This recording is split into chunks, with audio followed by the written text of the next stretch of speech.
আপোনাৰ ঘৰখন সুখে সমৃদ্ধিৰে ভৰি পৰিবলৈ কি উপায় অৱলম্বন কৰিব লাগে আহক জানি লওঁ। বলক ভিডিঅ'টো আমি আৰম্ভ কৰোঁ। উত্তৰ দিশটো সদায় চাফ চিকুণ কৰি ৰাখিব, কাৰণ উত্তৰ দিশটো ধনৰ দিশ হয়। আৰু যদি উত্তৰ দিশটো আপুনি লেতেৰা কৰি ৰাখে তেনেহ'লে ধন বৃদ্ধি নহয়। উত্তৰ পূব দিশত কেতিয়াও আন্ধাৰ হৈ থাকিব নিদিব, এনে কৰিলে আপোনাৰ ধন হানি হয়। উত্তৰ দিশটো লক্ষ্মী দেৱীৰ দিশ হয়, গতিকে উত্তৰ দিশটো চাফা কৰি ৰাখিব লাগে যাতে লক্ষ্মী সুপ্ৰসন্ন হৈ থাকে। কিন্তু দক্ষিণ দিশত কেতিয়াও তিজোৰি আদি নাৰাখিব বা ঘড়ী কেলেণ্ডাৰ আদি নাৰাখিব, কাৰণ দক্ষিণ দিশটো হৈছে যমৰ দিশ।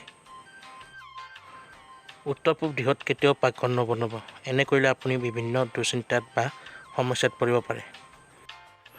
কোঠাৰ লাইট সদায় পূব বা উত্তৰ দিশত থাকিব লাগে, আৰু শয়নকক্ষত কেতিয়াও আপুনি পূজা ঘৰ নবনাব। ঘৰৰ দৰ্জা খিৰিকী সাধাৰণতে উত্তৰ পূব দিশৰ পিনে খোলা গ'লে ভাল। বন্ধুসকল, এয়া আছিল আপোনালোকৰ ঘৰখনৰ উত্তৰ দিশ, বিশেষকৈ উত্তৰ পূব দিশৰ কেইটামান লাগতিয়াল বাস্তুৰ টিপছ। যদি আপোনালোকৰ এই টিপছকেইটা ভাল লাগিল তেনেহ'লে ভিডিঅ'টো লাইক, কমেণ্ট, শ্বেয়াৰ কৰাৰ লগতে এই ধৰণৰ ভিডিঅ' সদায় পাই থাকিবলৈ আমাৰ চেনেলটো ছাবস্ক্ৰাইব কৰি ল'ব। ধন্যবাদ।